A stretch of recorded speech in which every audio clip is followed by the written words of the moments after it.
thank you so much for staying with us. You're watching All Angles. I'm Dion Jax Miller, and of course, you know we are in, I don't think I can say the middle now, close to the end of the election campaign period, 1 week away from the general election. And as you know, we did devote a program to looking at the PNP's manifesto, and have said once the JLP's manifesto was published, we would give them the same opportunity. So joining me in studio, we have the chair of the JLP's Manifesto and Achievements Committee, Kamina Johnson-Smith, and another member of the committee, Dr. Dana Morris Dixon. And in the second half of the program, we are going to be hearing from the president of the Medium, Small and Micro Enterprises Alliance, Antoinette Hamilton, as well as outgoing policy and advocacy chairman of the Caribbean Regional Youth Council, Shamar Weatherburn. They'll be raising their issues and asking any questions they have as well.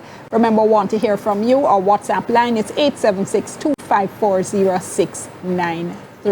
Just before I go to my guests in studio, one of the big talking points, perhaps overshadowing the entire election campaign and all the issues, has been this issue of the battle of the tax plan. So let's listen to Prime Minister Andrew Holness announcing the Jamaica Labour Party's proposal.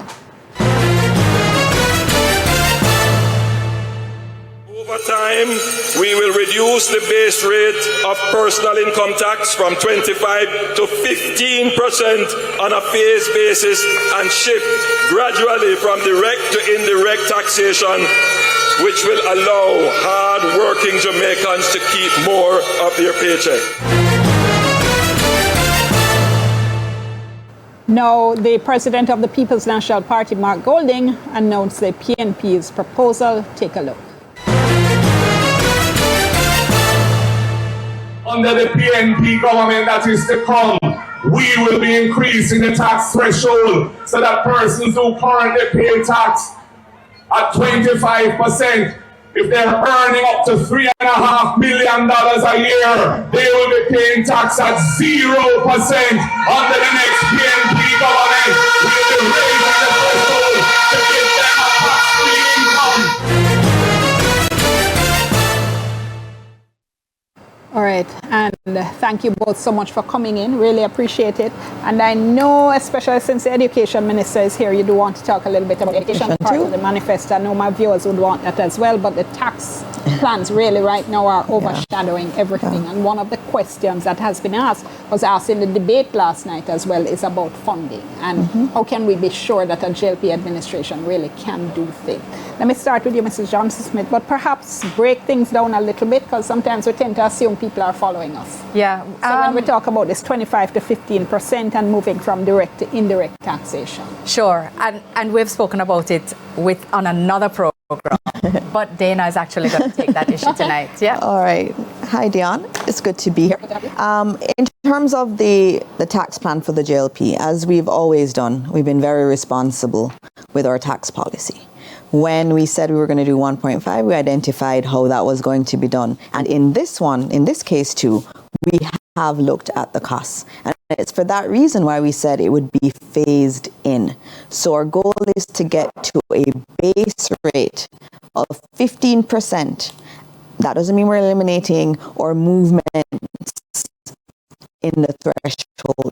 We're still going to be, as the room presents itself and as the economy continues to perform, we will increase the threshold, but we also want to get to a base rate of 15% above the threshold. So you would not be seeing 25%, you'd be seeing 15% as the base for those who are earning above the threshold. But there's also another element to our tax plan, which a lot of... I'm so sorry, just before you continue. You would continue, though, to have the 30% for people earning over $6 million? Over time, yes. And over time, we would be changing that over time. So the plan is to get more money into people's pockets. But we're starting with what we can do and phasing it in. And so we will phase in this 15%. We obviously had to do the calculations to figure out. Look like?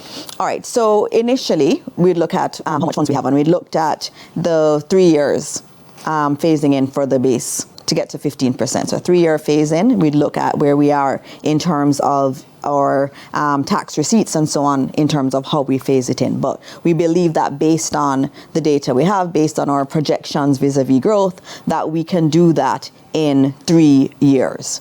on the side of the seniors, though, because remember we also have another element to the tax policy, which is not spoken about very much, which is in relation to the elimination of taxes, personal income taxes, completely on those who are retired. So over 65s will no longer pay taxes up to $6 million.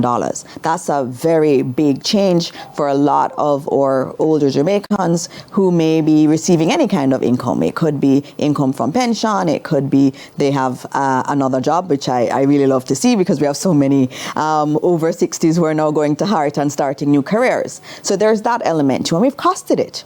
We've costed it, and we have found that it's about 28 to 44 billion, depending on how quickly you bring the base rate down. But we're not going to bring it down to the extent that we're going to unsettle all of the fiscal gains that we've already got. And those were very hard-won gains. And so our position is that we can put more money into the pockets of people, but we have to do it responsibly, because you don't want to end up in a situation where you do this, you help a little over 100,000 people, but then at the end of the day, you end up having to either cut spending, borrow more and get back into debt, or have to add taxes. And that's really the reality here. So what we're trying to do is to give people more money, but also then not turn around and say, okay, I'm going to have to tax you more in order for you to get this. There are different figures we're hearing coming in, because we heard the finance minister last night use the figure you suggested, about 28 Yes. or 30 odd billion. The reporter who was asking her about it had a much higher Yes. figure, and we've heard economists who also have much higher figures as well. Yes. So how credible is yours? No, I think ours is we always are very credible. And remember that what we're saying is that we want to have a progressive tax rate. And so the tax rate could change as you earn more income. So in a progressive tax system, what you do is you try to ensure that those at the base actually pay less taxes. And so taxes would increase depending on your income level.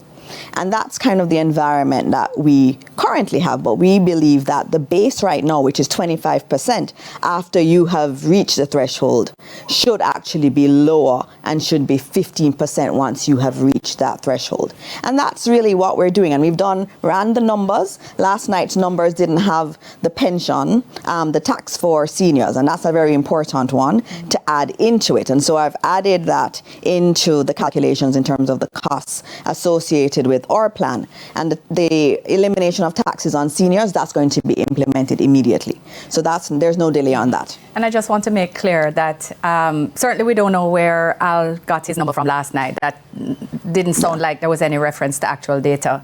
And we do know, I did hear the economist propose another figure at 75 billion or something like that.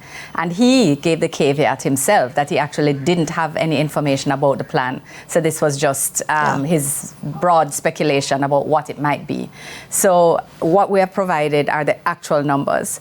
And just to use Dana's language in another framing, to just say that what we are planning to do, as is set out in our manifesto, is to continue to increase the income tax threshold. We have in the manifesto, it stops at 2 because that's where our budgeting program has stopped, but not where our policy stops. Exactly. So we will go beyond 2, but what we've put in the manifesto is our programmed sum at this point, together with the rebalancing of the 15% above the threshold. So ours is a double dose of income tax benefit, and it's within ensuring that there are no new taxes. It's also ensuring that it doesn't require additional debt, and that it does not require any sort of cutting of any other program. It allows us to continue to grow and expand in the programming that we have set out in the manifesto. Hold that thought for me. Let's go to break. We're back in a moment. Remember our WhatsApp line, 2540693. Give us your first name, your general location. Soon come.